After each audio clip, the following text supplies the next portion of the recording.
We are very excited to reveal Oprah's newest book club selection only on CBS Mornings. This has never happened to us before, to reveal it without Oprah. It's called Channeling My Inner Oprah, Familiaris. That was good. Wow. Did you warm up your voice for that? Familiaris. That's how she would save it, David Wroblewski, if she was here. It's a bad imitation, I know. But Oprah says this, quote, David takes us on an extraordinary journey that brilliantly interweaves history, philosophy, adventure, and mysticism to explore the meaning of love, friendship, and living your life's true purpose. Familiaris! That will be the last time I'll do it. Is a prequel to the New York Times best-selling novel, The Story of Edgar Sawtelle. Book club fans may remember that Oprah selected it as one of her picks back in 2008. That's how long she's been singing the praises of David Wroblewski's. His new book follows Edgar Sawtelle's grandfather, John Sawtelle, and his new wife, Mary, as they start a life together with their friends and dogs in the North woods of Wisconsin. David, we're very happy to say joins us right now in studio. I'm so glad you are here. You were first selected back in 2008. Yeah. You get a phone call for Edgar Sawtelle. Yeah. So what was the difference between then and the now? I think I expected it even less now than I did then. I was floored back in 2008, and I was just completely dumbfounded at this point because I just didn't expect this to happen twice. It's what a privilege. It's like hitting the lottery twice. Yeah, or being struck by lightning. The best kind of lightning. The best kind of lightning. But she loved Edgar's story so much, and now you've gone back, you've done a prequel, which was surprising to her. Yeah. Was there something about the Sawtelle family that you just could not let go? Because it took you 15 years? It took me 15 years. I'm a slow writer, but what happened was while I was writing Edgar, this character of Edgar's grandfather kept showing up in the book and wanting to play a bigger role than he deserved to play in that book. So this happens in writing where you have to say, yeah, that's interesting, but I have to set that aside because it's not good for the book itself. Yeah. But that kept happening, and I finally said, when I finish Edgar, if John is still interesting, then he gets his own book. That's fascinating.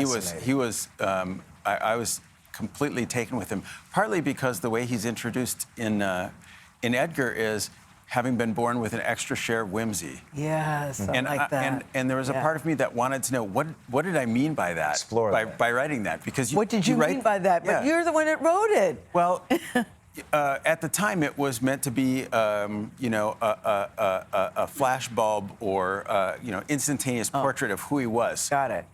So that people would have a sense of his personality.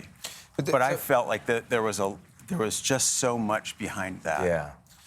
It's always so interesting hearing writers talk about how characters kind of walk into the scene even if you don't intend to have them there. Yes. And this is what happened in this case, it sounds like. But Yes. you also drew on some of your own experiences growing up on a farm in Wisconsin to write this book. How did what you went through as a kid become something in this work of fiction?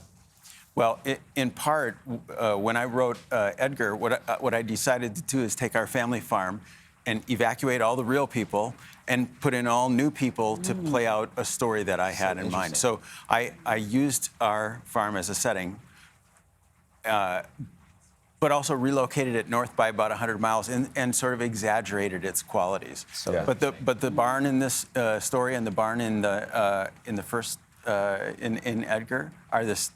That's the barn I remember crawling around in as a little kid and playing in.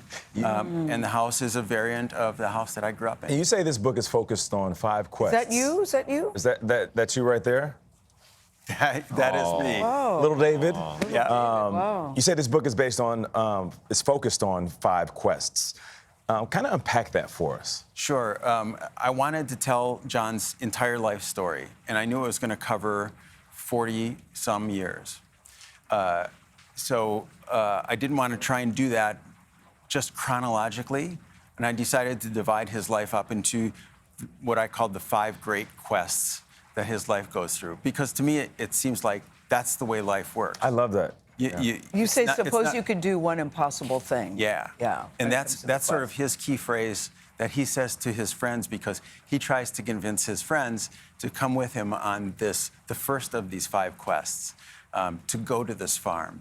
But it's also the stories about dogs, which also resonates with Oprah. You know, farms, dogs, people, ordinary people doing extraordinary things, Yes. living their life, and seeing how their life turns out together.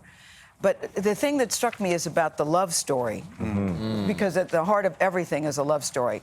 And Oprah and I went back and forth because the title Familiaris, I said it was Latin for family. She said it has to do with canines. What is it? Oh, you're both right. We're both right? Yeah, it's the... No, you mean, Gayle, you're right. No, but go ahead. We're both right. You're both right. You're a little writer. It is from the Latin binomial for dog, Canis familiaris. But also, the reason why I liked it as a title is there's the word family is embedded in there. Yes. And familiars, people you know who are close. And the root of the word family is people around the house. The other thing that we went back and I'm not saying argue, but we had a discussion about the dogs. What do the dogs look like? Because in my mind, I see a dog with long ears, not quite a beagle type, but a lab type. She sees like a German Shepherd type. What does a Sawtell dog look like to you? Yeah, I'm not going to tell you that. And why? Here's why. There's a certain division of labor that I tried to put in Edgar, and I tried to carry through here, that I want readers to be able to imagine how the dogs look themselves. Allow them to paint the picture. And one of the really fun things about talking to people after Edgar came out is people would come along and say, my dog is definitely a Sawtell dog. You know, it's a Chihuahua or David, it's a Mastiff or whatever. Nicely done. Nicely done. Bravo, bravo. Yes. Oprah thanks you. We all thank you. Familiaris is on sale now. Check out cbsmornings.com for a reader's guide. We'll be right back.